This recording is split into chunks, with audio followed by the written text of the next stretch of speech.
This program has been made possible in part by the following sponsors. The Trial Lawyers Association of BC.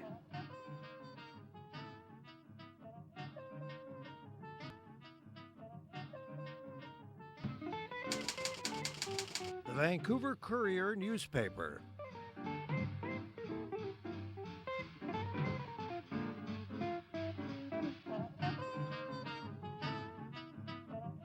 My new book about addictions, All the Way Home, Building Recovery That Works.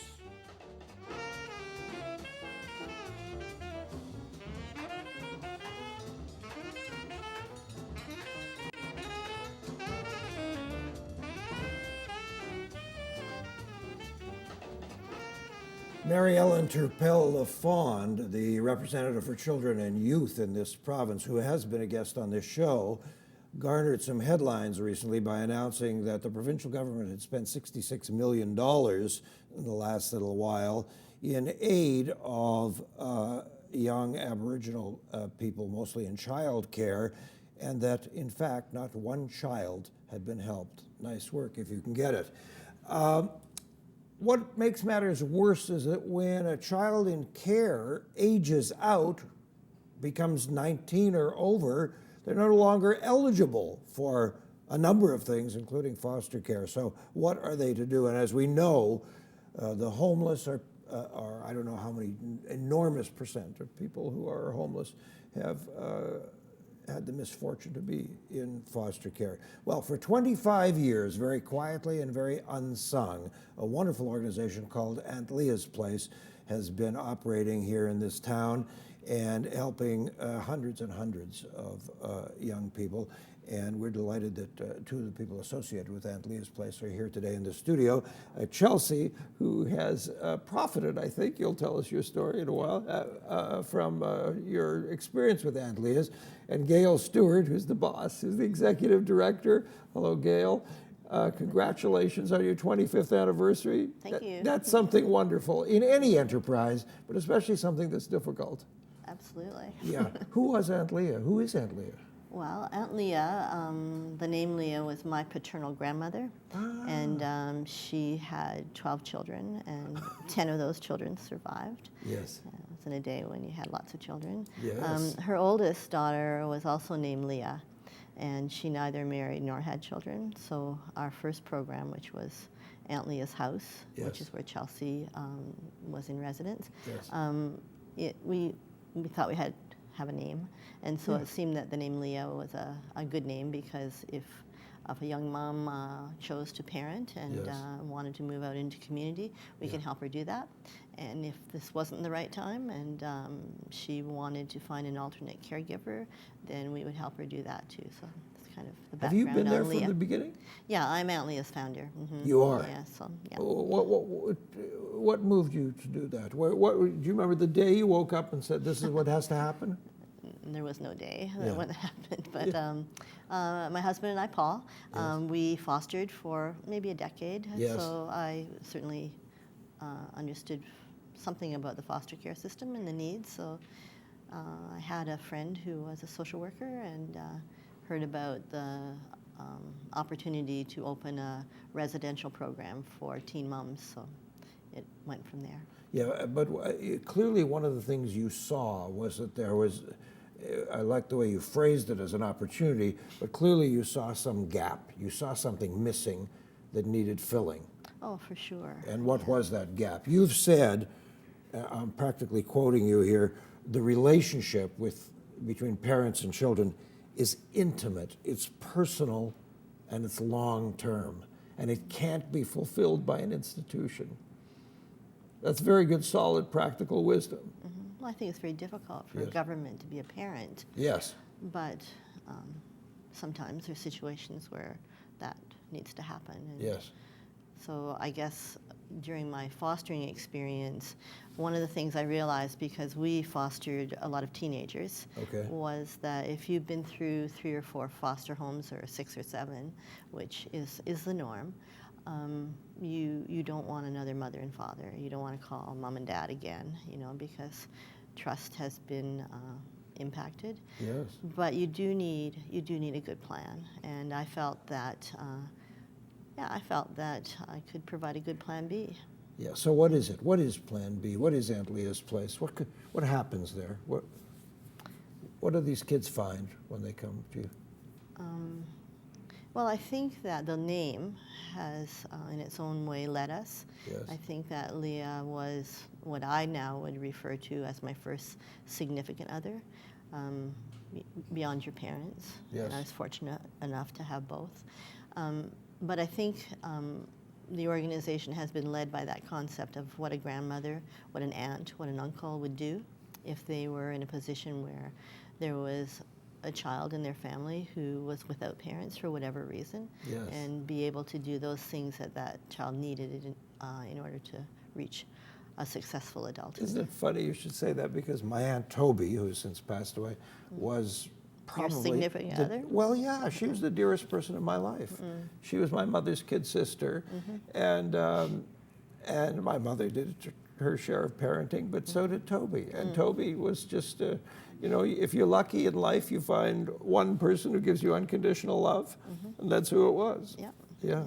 And the research is in on that one, that Yes. a young person does just need one significant other. Yes. You know, and Someone who's significant steady, being the core word. stands by them, is there, has got Loves your you. back, Yeah. loves you, doesn't let you get away with horrors. Yeah, exactly. Yeah. Yeah, so I think that Aunt Leah's over the years has tried to mimic that model, and Yeah. tried sometimes, perhaps without funding, not as successful as other times, but today I think that we are much more successful because for a time, and Yes. you, David, doing this show, I think we're on a bit of a wave. Yeah. And I think we've got some research in that now we don't have to talk anecdotally any longer. You don't And have to talk what? Anecdotally, we don't Yes, have to yes, talk yes. about You got experience. evidence. Yeah, I mean, because for years I've talked about what I've seen. Yes. You know, we've seen young people who we've helped, we've connected with, they're on their way, and then they turn 19 and they lose all the supports. And Right. they lose their housing, and we wonder, well, why? Well, because when I was 19, I still needed some support. I didn't need necessarily to be housed, but I went off to college, and the money ran out, and so I would phone up and I would ask for whatever I needed, and it was given to me. Now, that doesn't happen in every family home, but I think no matter what situation a parent finds themselves in life, good parent, bad parent, struggling parent, Yeah. they want to assist their children, and they do course. that in whatever way they can. And so I think that's So I what. want to hear about some of the ways. I'm thinking about one of the organizations I work with. There's a wonderful young fellow who's involved, and he's 34, but he looks a lot younger. And I discovered accidentally over coffee a couple months ago that his reading skills are dreadful. So I said, you know, you've talked about a lack of self-confidence, and I'm telling you that if you could read, your self-confidence would soar. So I'm getting you a tutor. And his immediate reaction was, well, how much will that cost? And I said, it's not going to cost you anything, relax. I got him the tutor, and the guy is soaring. The guy, he loves it. He is so happy that his reading skills are improving, right? And most people don't think that we have 34-year-olds wandering around town who can't read very well. But we do. Yep, you sure do. So tell me about the kinds of skills or activities that are happening at Aunt Leah's. Well, for sure, that one is an example. We have, a tutor system in place, and Yes. we do have. The beginning place is to ask the young person what their goals are, what the plan is, Yes. what's your plan, you know. And, Okay. and interestingly, we do an education plan, and you Yes. know, I think in the last month I remember hearing that there was one young man that said one of his goals was to be able to read the menu when he went into a restaurant. And that's a good goal, you know. That's the beginning point, right? It's very practical. It means that you know what you need, and Yeah. so when you start there, now that's not indicative of all the young people. I'm not trying to say that at all. Yes. But that's one area that we do play Yeah. a part in. We teach life skills, and we have life skills workshops. Which, Like for example, like what kinds of life skills? There might be a theme of the month. So one month might be financial. And so we'd have community members come in from maybe the bank and teach about how you sign up, how you get a card, you know, some investment kind of information, how you can start now to begin to think about those things. Another month might be on nutrition, food, not only what's good for you, but how you shop for it. And later Chelsea will be able to tell you about food because she's really good at that one. You can't really live on potato chips and ketchup. It's just not going to work. Well, not only that, but you have a very limited budget. So how do you eat healthily in a way that meets with your, you know, I was told by someone today that it's not food security that we're having a problem with. It's income security. Yes, of course. Because there's lots of food. It's just the ability to be able to purchase it. You got to get it.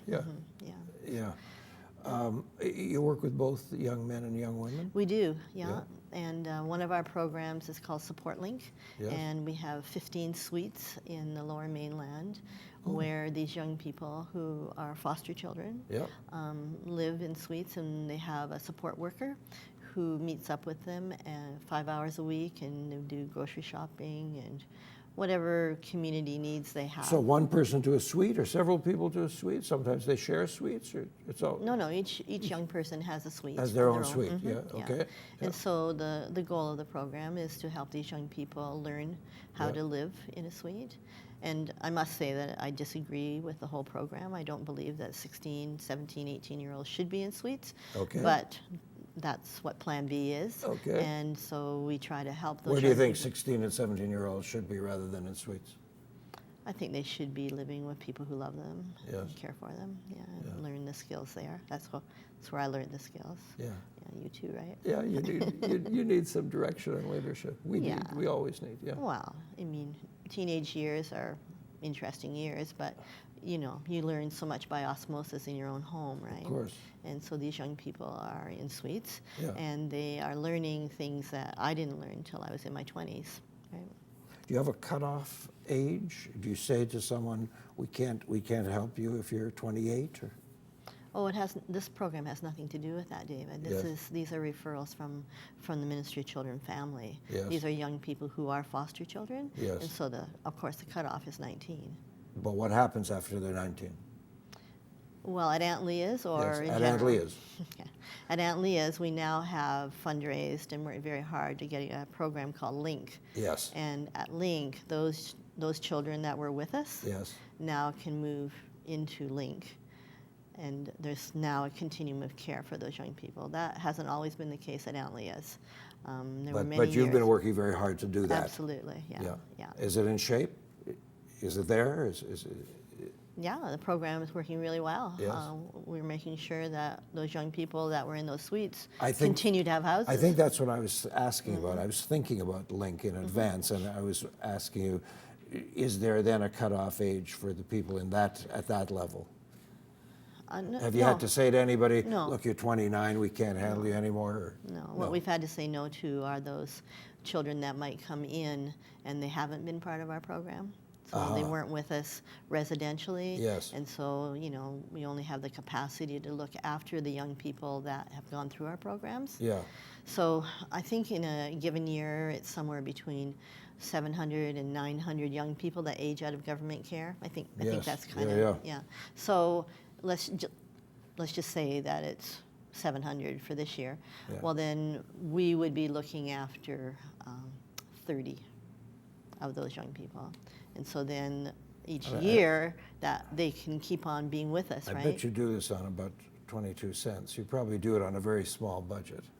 Well, it's a fragile budget, that's for sure. A fragile budget, Okay, we're going to take a little breather. Thank you, that's great. Oh, sure. Our guests are Gale Stewart, the Executive Director of Aunt Leah's Place, and in a moment you'll meet Chelsea, who has spent some time with Gale and Aunt Leah's Place. We're going to take a little break. Your chance to send us an email. davidberner.com is the site to go to. An opportunity for the lovely folks who support this show to say hello to you here on Shaw Community Television, Cable 4. Back in a minute. This program has been made possible in part by the following sponsors. The Trial Lawyers Association of BC.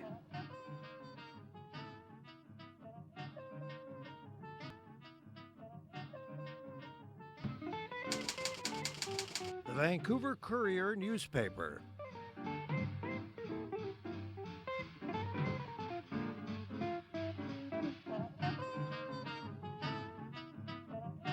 My new book about addictions, All the Way Home, Building Recovery That Works.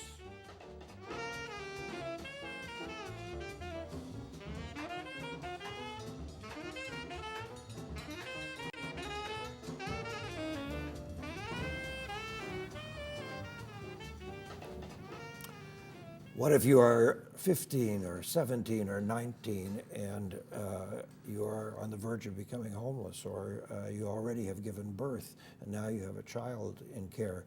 How do you manage all of that? It's a difficult and complex situation. We're delighted that in the studio today we have Gale Stewart, the Executive Director of Aunt Leah's Place, which has been an answer for over 25 years now to exactly these kinds of issues. And Chelsea, hi Chelsea. Hi. So tell us a bit about your story. How did you become involved with Aunt Leah's Place? And I was already living in foster care. I then became pregnant, and I was becoming close to the age of independent living. Right. So I was trying to build a case to prove why I could go on independent living and care for my daughter. yes. So I went back to school, and then when I told my social worker I was pregnant, she said, there's Aunt Leah's Place. Yes. And it's a home for young mothers so they can care for their baby. Because my biggest fear was, because I was in care, that I'd have to give my daughter up to care. Yes, of course. And so I was relieved that I could keep her in my care. I moved into Aunt Leah's Place. I think I was about 6 months pregnant. And I lived there for a year and a half, almost 2 years. Wow. Yeah. One of the things I read was that somebody at Aunt Leah's Place made sure you had breakfast in bed just after you gave birth. Oh yeah, that was the first day I came home Yes. from the hospital, and Yes. she handed me a plate, and it was like a smiley face breakfast, but she gave it to me backwards, so I ate half of it, and then I realized, and I turned it around, and it was like, oh, it's a smiley face. Yeah, But yeah.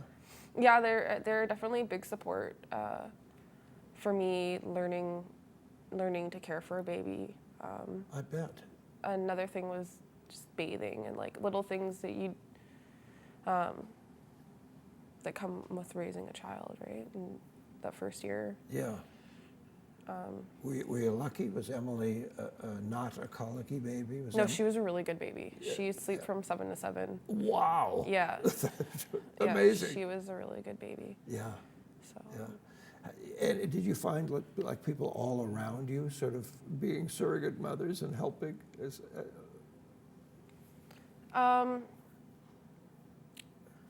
Not so much like surrogate mothers, but it was like Aunt Leah's. It was like having that person to support you, like an aunt, right? But it wasn't constantly. You're given that time to raise your child on your own, kind of. But if you needed support, it was always there, or you could ask for support. So what happened in the first year, Chelsea? The first year of Emily's life, were you home all the time, or were you able to get out and start looking at opportunities? I started working when she was, I think she was about 3 months. Wow. I went to work at the Museum of Anthropology in the Native Youth Program. Yes, that's great. I did the summer there. Yeah. That was my second summer there. I actually did my first summer pregnant. What a great place to work. Yeah, it was. Was it great? Yeah, it was an amazing program. Yeah. And then I went back to school.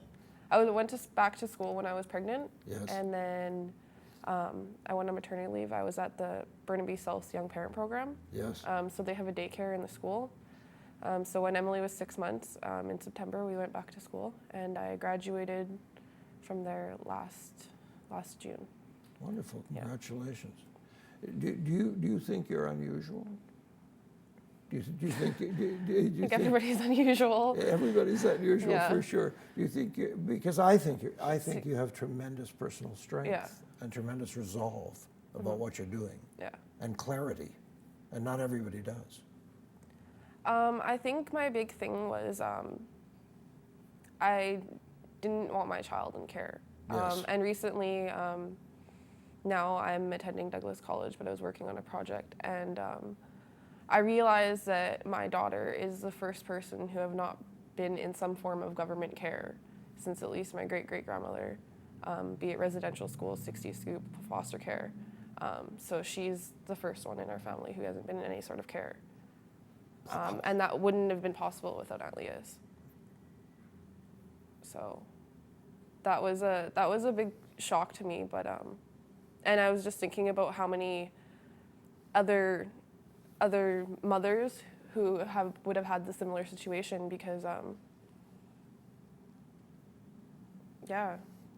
That's an astonishing piece of information. Yeah. That's very strong, very powerful.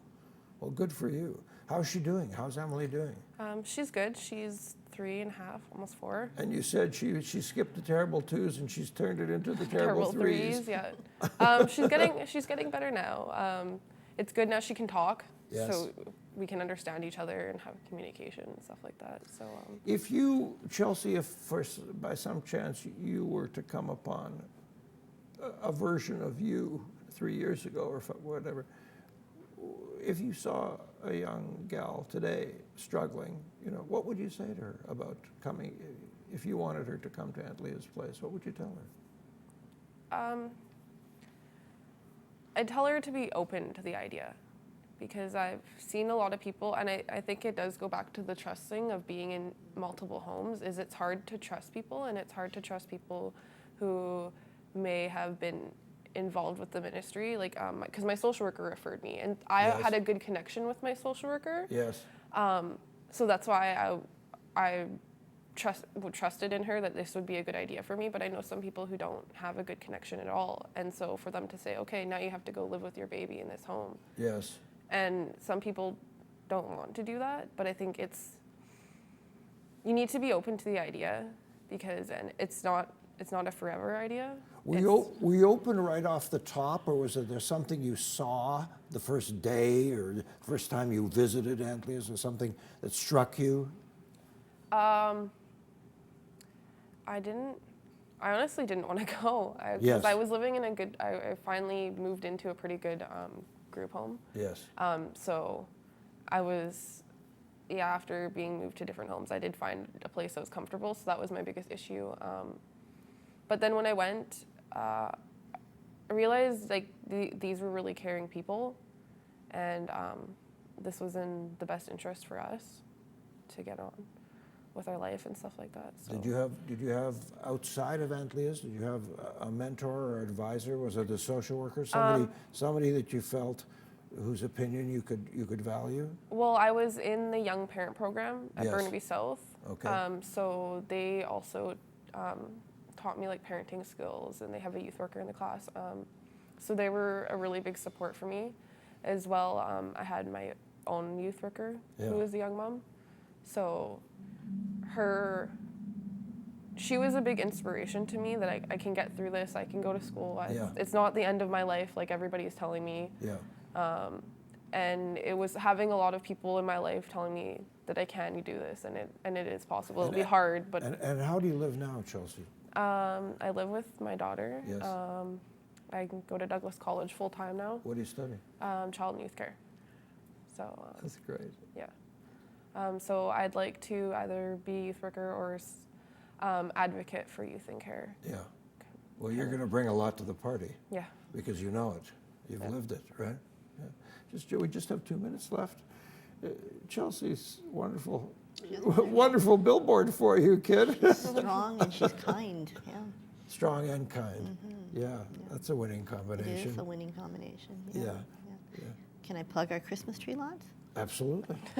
Okay. Plug whatever you want. I work there too. Yeah, so Chelsea's helped us Yeah. with the tree lots. Yes. But they're just starting up this week, and we have one in Vancouver, one in Burnaby, Yes. one in Coquitlam, and one at the Lonsdale Quay in North Vancouver. So If you buy a tree, Yes. buy it from Aunt Leah's, because it'll go directly to help the foster kids and those kids like Chelsea aging out of foster Yes. care as well. So. A program that I'm very closely connected to has a wait list of 6 months.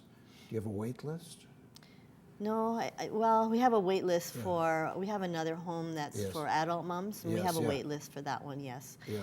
But as far as the kids who have been with us, who have aged out of Yes. government care, there's no wait list there. They're welcome to Okay. continue to come back.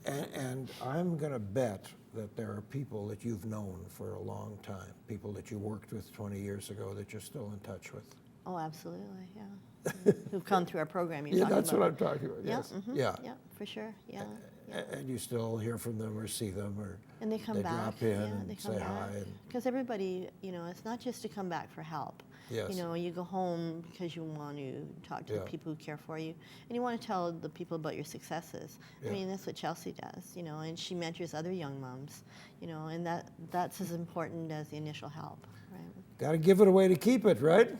That's the principle. Sure, yeah. Got to give it away to keep it. Well, bless the two of you. You're doing great work. It's fabulous. Thank you, Dan. Yeah, it's wonderful to have you here. Thanks so much. Thank you. Okay, that's it, folks. Aunt Leah's Place, buy a Christmas tree. So we must say thank you.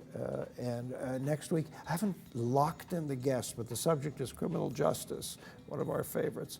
So davidberner.com, and thanks to our sponsors, and thanks to all of you. We look forward to seeing you again here soon on Shaw Community Television, Cable 4. Good night.